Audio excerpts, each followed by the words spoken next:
Alright. Isang magandang araw mga kababayan. News That Matters. Nagbabalik na naman po dito. Atin ho pag-uusapan dito sa video na to itong si Yusek Claire Castro. Ito yung na tagapagtanggol ni BBM mga kababayan. Yung kanyang attack dog kung tawagin. Bago po salakayin, bago po atakihin yung amo, ang maharang po itong attack dog na si Yusek Claire Castro. Pero bago tayo manonood dito mga kababayan, huwag niyong kalimutan i-share, like, subscribe nang sa ganun napapanood dito ng ating mga kababayan dito at sa iba't ibang bansa. Ito, wag na utang nating patagalin mga kababayan. Siguro, kailangan lang kasi maging totoo ka. At kapag totoo naman yung sinasabi mo, parang wala ka namang katatakutan. Especially kung may dala ka lagi na parang ebidensya, resibo, wala kang katatakutan. Correct. Your background is, you really are a legal practitioner. Yes, a trial lawyer talaga. Trial lawyer Yes. talaga. So ready sa cross-examination, Yes, litigation, Yes, no? litigation. Okay. Bakit sa palagay mo ikaw ang last man standing sa PCO, Presidential Communications Office? Siguro nagagampanan ko yung trabaho ko at na ibibigay ko yung dapat na maipakita sa tao, alinsunod na rin sa direktiba ng ating Pangulo na ibigay kung ano yung dapat na ibalita sa mga kababayan natin. At pangalawa is labanan talaga yung fake news. Ayun, okay. Kasi naka-5 na, no? Pang-5 ka or pang-6? Actually, pang-anim si Sec Dave. Kasi Ayun. Yusek lang naman tayo eh. Correct. And she makes a distinction that she is not the presidential spokesperson, but rather just the communications Palace officer. Palace officer. Palace press officer. Anong pagkakaiba? Medyo kaiba yan. Kasi, hindi ba nung pangako ni Pangulo, siya yung magiging spokesperson for himself. So, walang tatay yung spokesperson, wala na ring office of the spokesperson. Kaya tumatayo na lang tayo na Palace press officer. Kumbaga, kung ano yung sabihin ng Pangulo, ang magiging trabaho ko, i-expound ito, i-explain sa mga tao para mas maabot mga kababayan natin. So what does it take? Anong tingin mo? Yung iba... So, paano naman yung ating mga kababayan na pinapaasa mo, Yusek Claire Castro? Itong amo mo, purong-puno na ng pagsisinungaling.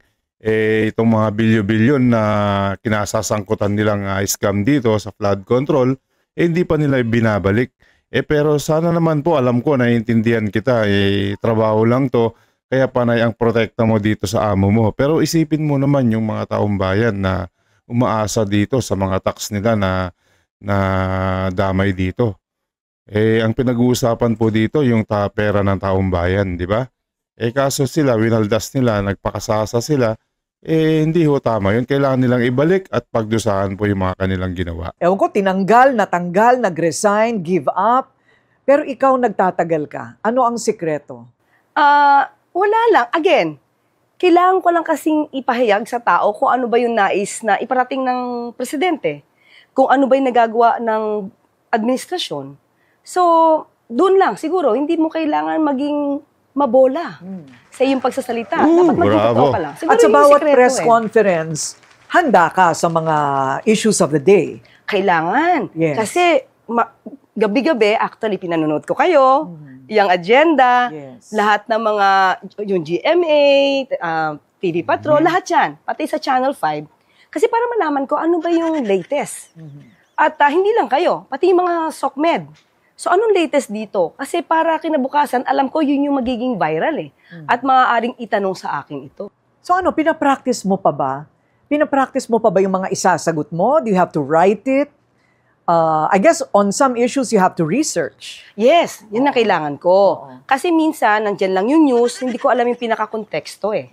So, anong pinanggalingan nito? Yun yung nire-research ko. And then after that, syempre, itatanong ko muna, ano ba ang damdamin ng Pangulo dito? Makakausapin ko. Kadalasan, pag nakikita kami ng Pangulo, Sir, may issue. Ito po. Sabi niya, oo nga. Sir, just give me your thoughts. Anong sabihin natin dito? Ito, Yusek Claire Castro, iniisip mo ba yung mga thoughts ng mga taong bayan?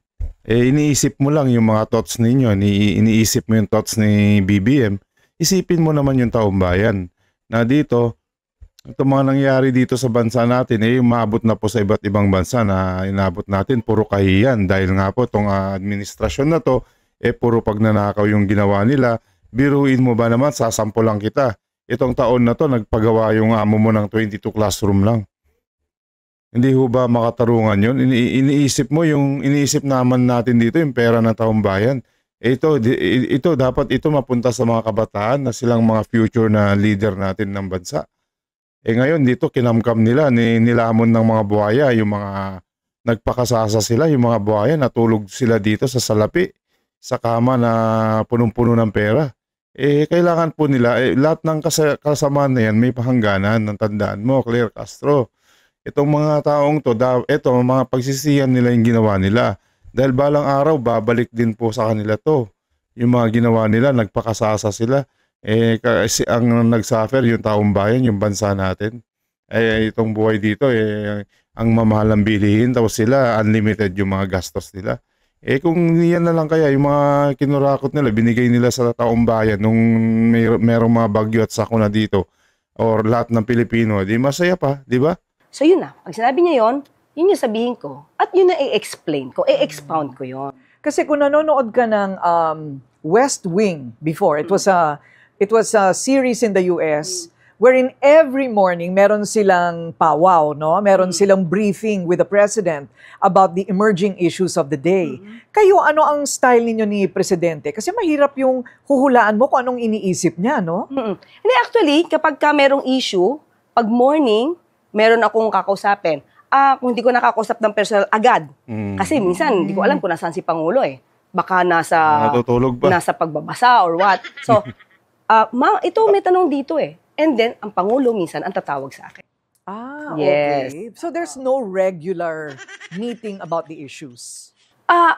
Hindi ganun ka-regular. Kasi minsan hindi naman kami nagpe-press briefing eh. Right. Kapag ka lang yung issue about kung ano yung sasabihin ng Pangulo, kasi karamihan sa... Hindi mo kasi alam, Yusek Castro, yung sinabi nga ni VP Sara. Ito yung amo mo, hindi naman nagtatrabaho. Inaasa niya lang sa mga administration niya. Yung yung minions administration niya, yung mga utusan niya, yung mga kawatan niya. Hindi katulad ni VP Sara na talagang nagtatrabaho ng mga pagpanahon ng mga sakuna. Nauna pa yung mga tulong niya kaysa dito kaya sa bossing mo. Diba? Ang lupit ng bossing mo. Hindi ka talagang maasahan mo lang yan kapag may mga lindol na at nagkaroon na ng mga sakuna, doon pa lang pupunta pero huli na yung pagpunta niya. Una na yung mga ibang tao, ibang politician na tumulong dahil hindi naman bukal sa kalooban niya yung pagtutulong yung amo mo. Dahil kung inisip niya talaga yung kapakanan ng taong bayan, hindi sana mangyayari itong mga karumal-dumal na sinapit natin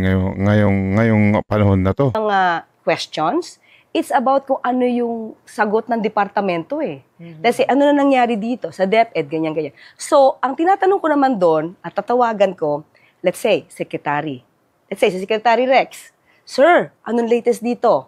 Meron kang ganitong issue, ano dito? O kaya, Sected, anong issue to? Ano dito? Ano nangyari dito? So, ganon. Every morning, yes. Wow. Kaya minsan, pag may nagre-request sa akin ng interview every amazing. morning, hindi talaga pwede. Kasi yun yung time na napaka-busy namin. Dahil I have to get the info talaga from the right person. So, para hindi ako magkamali ng mensahe. Ayun. Okay. Have you ever gotten in trouble? Yung may nasabi kang mali, pinagalitan ka? Hindi pa naman. Hindi pa naman. Hindi pa naman. Okay. So far. Oo. So gusto talaga nila siguro yung matatas, may angas ng konti. Sabi nga namin, how much of this is Claire Castro? And how much of this is the armor of Malacanang? So, they leave it to you. Weather timpla. lang yan. Kung paano ko siyang ilalahad sa akin na yon. Pero kung ano yung damdamin ng Pangulo, yun yung ibinibigay sa akin. Ayun. Yusek Castro, weather nga lang ang tawag dyan, di ba? Kaya habang ngayon, nasa pwesto kayo, samantalahin nyo na. Ngayon, kapag wala na yung amo nyo at iba na yung nasa administrasyon, nako, magtago na kayo. Sigurado babalikan kayo katulad nung nangyari dito kay Leila de Lima na nung kapanahunan niya okay pa siya. After that, nung nagkabaliktad yung sitwasyon, nakulong siya, iiyak-iyak dun sa kulungan. Ngayon, buti na lang, ngayon nakalaya na si Leila de Lima, mga kababayan. Ngayon, gusto niya ulit yatang makulong eh. No? Kasi nangangaw-ngaw na naman tong si Leila de Lima. Kulang din sa pansin to. Para lang din si Trililing to, mga kulang sa pansin. Yung mga taol lang taol, di ba? Yung mga, hindi na, palibasa, talo na kasi tong si Trillanes kaya nagpapansin eh. Hindi kami nakakausap. Okay, so kung medyo maangas ka, medyo may angas din si Presidente. Oo, kasi hinahayaan naman niya ako. O yun, okay. Actually, si Pangulo naman, kasi ano din siya. Kung makikilala niyo siya, matapang ang Pangulo. Kaya lang, hindi niya kasi dinadaan sa galit. Hindi siya nagme-meltdown. Oh, Yun siya. So, nandun pa rin yung sasabi natin breathing, kung paano niya to iti-take sa sarili niya at kung paano niya ilalahad yung gusto niyang sabihin. So, nandoon yung control, ayaw niyang nagagalit, pero may tapang. Yan siya. Yun nga yung hirap sa kanya, may tapang nga. Pero nga, ang problema sa kanya, masyado siyang maluwag. Ngayon, sa sobrang luwag niya, yung mga kawatan niya, yung mga minions niya, inuubos yung mga pera ng tao bayan. Nagpakasasa. Ngayon nabulyaso sila. Ngayon, yung isa, nagtago na po. Itong isa naman, nagsasakit-sakitan, ayaw umamin sa mga kasalanan. Talagang kapit to ko, talagang pinanindigan nila. Ngayon yung amo mo, si BBM, ngayon nagtatag ng mga ICI na yan na para protektahan daw, mag-i-investigate, pero hindi naman yan ang totoong purpose niyan, kundi pagtakpan tong mga baho ng mga kawatan na to dito na mga magdanakaw dito sa pera natin. Diyos ko po, nako, gagaling nyo po, talagang winner kayo. Personally, would you prefer na mas tumapang siya? Matapang naman siya eh. Matapang naman siya. Hindi lang siguro nakikita ng tao kasi hindi siya pala mura. Hindi siya nagmumura. Kasi hindi naman makikita ang tapang ng tao sa pagbabanta, sa pagmumura, sa paninigaw. Hindi doon makikita ang katapangan ng tao kung paano siya mag-lead at kung paano umaandar ang gobyerno at yung mga tao niya, doon makikita kung magaling kang leader at matapang. Alam mo, minsan kailangan mo din matapang, Mr. Yusek Clear Castro. Kasi kung hindi ka matapang, lolokohin ka lang yung mga kawatan mo. Kaya nga itong mga kawatan mo, nagsilakihan na eh. Dati mga bayawak lang yun eh. Ngayon naging buhaya na. Dahil sa sobrang maluwag ni BBM. Kung matapang ka at palamura ka, matatakot sila sa'yo. Yung mga alipores mo, matatakot sila. Dahil kung ganyan ka, kung strict ka, at talaga firm yung paglilid mo ng tao, kung matatakot talaga yung nasa baba. Kasi kapag stricto ka talaga at by the book ka, talagang matatakot talaga sila sa iyo. At yung mangyayari sa bansa natin, kapag takot yung mga kawatan, asenso tayo. Yung dating nangyari dito sa past administration natin. Nakita mo ba yung mga pulis, nagkakaroon ba ng mga pag-aalipusta sa mga kababayan natin?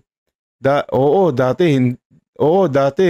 Maraming mga abusadong pulis. Pero nung kapanahon ni Duterte, natigil po yan. Ako mismo, yung mga buhaya, yung mga talamak, nabawasan po yan. Yung mga kikil-kikil na yan, natatakot sila dahil maigpit yung amo natin. Kung mabait ka, wala talaga, abusuhin ka. Yung itong nangyari na lang nito, tampol na itong nangyari na to, pinaka-worst na corrupt na pagnanakaw sa Philippine history. Yun nga mga sabi ni Franklin Drilon At saka doon sa mga katagang, mahiya naman kayo. Yan, oo. Parang ako, as a journalist, gusto ko mas marami pang ganon para mas marami kaming news.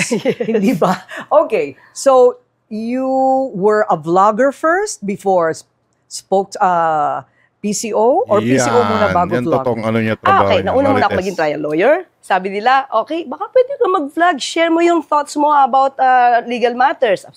After that, while being a trial lawyer, nag-vlog na ako. And nasa radio ako. You're right. DZMM. Kapamilya tayo. And then after that, nag-DZXL ako, RMN. And that time, nag-vlog na ako. So nag-start na ako mag-vlog. And then after that, yun, saka ako tinawag para to be part of the So doon ka na-discover sa vlog? Actually, hindi ko alam. Hindi rin nila sinasabi sa akin paano. Hindi ko alam. Hindi mo alam. Kasi Marites ka, kaya na-discover ka Ang mga Marites, dyan magagaling yung mga Marites gumawa ng kwento, yung mga magpapauso, magpapasikat. Ganyan po yung trabaho ng mga marites. Kaya siguro nakilala ka, yan ang katulad ngayon, yung mga ginagawa mo, pagsisinungaling, yan po hindi magandang trabaho. Hindi po magandang halimbawa po yan. Yung clear, dapat po maging fair po tayo, maging bias po tayo. Pag alam mong may mga mali na nangyari, wag ka nang makinig. Hindi naman po porke trabaho lang yan, ginagawa mo yan para lang magsinungaling, para minsan isipin mo, dapat may prinsipyo ka din. Isipin mo yung mga kababayan mong Pilipino na dadamay dito, napapariwara yung mga kababayan natin, at lalo na yung mga OFW natin na papag-usapan sa iba't ibang bansa, lalo na malayo sila at nararamdaman natin yung kanilang pakiramdam kapag malayo which is umaasa lang sila sa mga balibalita at ganito pa yung mga balitaan nila. Talagang malulungkot po yung mga kababayan natin. Oh, you were recommended? Ganon? Yes, hindi ko rin alam. Oo. Nagpasabit naman ng biodata. Actually, ganito. Although nabanggit ko na to before sa ibang program, Proud masabi pa ko yung kasi, tita mo, ha? at the time, hindi ako pang politika eh. Hindi ako mahilig sa politika na buhay. So, nung inalok sa akin yan, sabi ko, pwede ba tayo mag-meet? Yeah. Sabi ko, sir, kasi may sakit yung kapatid. At the time naman, kasi may sakit talaga. So, parang reluctant ako na maging parte ng gobyerno. Tapos, nung tinawagan na ulit ako, sabi niya, pwede ka ba magpadala ng CV? Sabi ko, sir, sa cellphone? Ganon. Tapos sabi ko, 3 lang nilagay ko. Kasi parang wala nga sa utak ko na magiging parte ako ng government. Until na parang, naku, mukhang seryoso to, 4 na yung tawag. Pero at the time, parang hindi ko pa rin siya gustong maging parte ng government. Until the president asked me, can you help the country? Parang, sino ako para tumanggi? Correct. Kung may maitutulong ka sa pamamaraang kaya mo, why not? Kaya nga Yusek Clear Castro, pag gusto mong tumulong dito sa kapwa mo sa susunod, huwag ka nang magsinungaling, no? Kasi nakikita mo naman as a parent, kung may pamilya ka, gugustuhin mo ba naman yung mangyayari sa bansa natin, yung ganitong pangyayari? Yun na yung bansa natin na pinagluloko ng ating BBM na yan. Pinagluloko niya, yung mga kawatan niya, pinagnanakawan tayo. Ikaw ba, gusto mo yan? Di ba, hindi mo rin gugustuhin yan, sigurado. Kasi nga, sa trabaho lang, kaya ginagawa mo to. Kaya, parang mo na, kung may prinsipyo ka, dapat talaga baguhin mo na, sabihan mo na yung amo mo para magising sa katotohanan na nang sa ganun, bumalik na po yung dating respeto nila, yung mga trust ng mga taong bayan dito sa administrasyon na to. Ninenervyos ba kayo? Hindi. Naku, patay kayo. Yung malaking rally daw na magaganap sa November 30, lalo na daw kung wala pa rin mapapakulong by November 30. Okay, ganito lang ito lang pakiusap ko. Okay, sabi ko nga, since ako'y trial lawyer, alam ko naman kasi kung paano umandar ang kaso. Okay? So, dun sa magra-rally sa November 30, kung ang issue lang po nila ay dahil matagal magpakulong, hindi po kasi ganon kabilis, ito from my own point of view as a lawyer, hindi ganon kabilis gumawa ng kaso. Gagawa ka ng kaso, may susulat ka, pero hindi kompleto yung ebidensya. Ano magiging resulta nito? Baka pag na-dismiss, lalo kayo mag-rally, sabihin nyo, nilakad yung kaso. Hindi ba mas maganda na kompletohin lahat ng ebidensya? At kompleto na, nagkaroon na ng case build-up, at sigurado masasampa sa korte? Hindi ba mas maganda nating hintayin yon? At doon sa mga magrarally sa November 30, nadinig na po tayo ng Pangulo. Lahat po tayo dito. Ayaw po natin ng korupsyon. Nadinig na po tayo. Hindi pa kaya mas maganda na lahat na lang tayo magtulong-tulungan para iangat na ngayon yung ekonomiya habang busy na po ang ICI sa pag-iimbestiga at sa kanilang pagrekomenda kung sino ang dapat kasuhan. So parang iwanan na natin muna yung trabaho, lahat-lahat ng ito sa ICI. Hindi ho pwede yan. Anong ginagawa naman nila? Habang nandyan po sila Saldico at saka itong si Romualdez, hindi ho matatahimik yung taong bayan. Tsaka yung mga tiwala nila dito sa ating Pangulo, hindi ho babalik yan hanggat wala hong nakukulong. Yan ang tandaan mo, Madam Nuclear, Yusek Castro. Hanggat wala hong nakukulong, wala ho yung tiwala. Para lang kayong mga puppet. Wag dyan yung para kayong mga nasa circus kayo. Yung mga tao, pinagtatawanan lang kayo. Yung nasa harap kayo, okay kayo. Pero pag nakatalikod kayo, kung ano-ano ang sinasabi sa inyo ng mga tao. Hindi ho maganda yun. Kailangan po, kung may prinsipyo tayo, may prinsipyo yung amo mo, kailangan ho talaga may papakulong siya. Kung talagang feeling niya, wala siyang kasalanan dito at nagamit lang yung pangalan niya dahil sa mga pagnanakaw ng mga kawatan niya, edi magano siya, sampulan niya yung mga kongresista na yan, kung sino pang nadadawit na yan, para malaman ng mga taong bayan na meron naman talaga siyang paninindigan. Yun lang ang gusto ng mga taong bayan, kaya nagkikilos protesta, yung kasagutan dito sa pagnanakaw ng mga pera ng taong bayan. Kasi ginawa nga ito ng Pangulo. Ang Pangulo mismo ang nag-open ng mata natin eh. Siya yung nagbigay ng listahan ng 15 contractors. Yes. Kumbaga, kung hindi kay Pangulo, mabubuksan ba yung mata natin at yung tenga natin patungkol dito? Eh parang tinago ito nung nakaraang administrasyon eh. Wala naman nakitang ganitong kalaki at walang napa-freeze ng assets. Wala. Wala noon na nabigyan ng mga ilbo. Di ba? So, yung Immigration Lookout Bulletin, ngayon meron. So, nakikita naman ng tao na mabilis naman ang kilos eh. Di ba? So, hintayin lang po natin kasi hindi po ito tulad ng tukhang na kahit wala pang mga ebidensya, napatay na yung pinaghihinalaan. Hindi ganun kasi to. Due process tayo. Gusto niyo po, always, we're talking about human rights. We're talking about due process. So, hayaan natin yung due process na umandar. Hindi pwedeng madaliin lahat ito. Tapos, hilaw yung kaso. Tapos, pag na-dismiss, siguro, nalakad to. Di ba hindi po maganda yun? Ayan po mga kababayan. Ayan po, Yusek Claire Castro. Paano po yan? Ang bagal po. Baka pag hinintay namin yan, namuti na yung mga mata namin. Wala pa rin nakukulong. Baka iba na yung presidente. Wala pa rin nakukulong. Baka sabihin nung susunod na presidente, ano ba yan yung nakarang presidente na to? Ba't wala man lang nagawa? Ba't sa akin pa napunta tong problema na to? Which is pwede niya naman na ayusin nung kapanahunan niya. Yun ho ang point dito. Hindi ho kami nagmamadali. Kung gusto lang talagang kaya naman talaga ni BBM yan, kung gusto niya nang matapos tong kaso na to, kayang tapusin yan sa isang linggo. You are the president. Kaya mong iutos lahat sa mga ahensya ng gobyerno na ilabas lahat yung mga ebidensya na yan. Kung gugustuhin niya.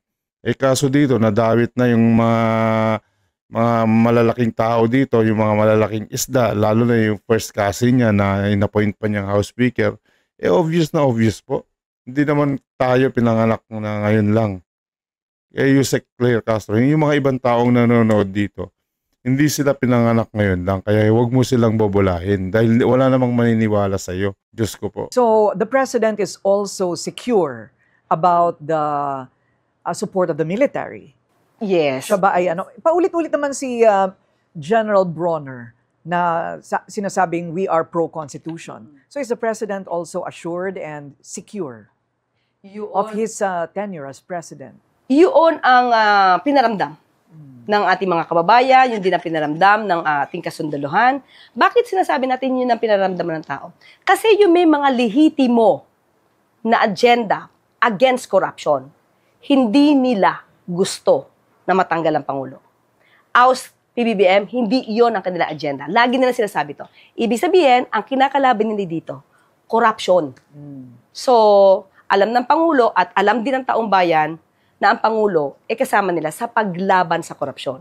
So, hindi matatakot ang Pangulo. Kaya, ang takot lang natin lahat, sila ay masamahan na masasamang elemento. Na siya maghahasik ng lagim, katulad na nangyari, para may maiupo na kanilang gustong iupo sa pwesto. Iyon ang hindi maganda. Sino ang mananagot to appease the people? Nasa kami kasi ng ICI yan. At don't worry kasi kahit yung ombudsman, sabi naman nila, pag may kumpleto ng ebidensya, you can directly file the case, the complaint, sa ombudsman. So, magkakatulungan naman kung meron dokumento sa ICI, nag-investigate sila, they can easily recommend the filing of the case doon sa ombudsman. So, yung mga tao na meron man diretso ng dokumento, complete documents, they can directly go to the ombudsman, file the case, without going to the ICC. Hindi yo totoo yan, Madam Claire. Kasi ang katotohanan yan, yung mga inaano ni Ombudsman, yung mga against administration, yung mga kinakasuhan niya. Hindi niya, may mga nakita ka ba dito na kinakasuhan niya itong sila Romualdez, sila Zaldico, yung mga pro-administration. Wala, di ba? Ang inaano niya lang, yung mga nasa yung mga kalaban ng administrasyon, yung mga kinakasuhan niya, which is bias. Rather, ICI. Okay, so you are more, do you find yourself more defensive rather than proactive? You know, talking about good news, hindi yung reactive sa mga sinasabi ng ibang tao. Both, I think. Oo. Kasi sa press briefing ko, kung nanonood sila ng buo, we will always start with good news. Kung ano yung programa ng Pangulo.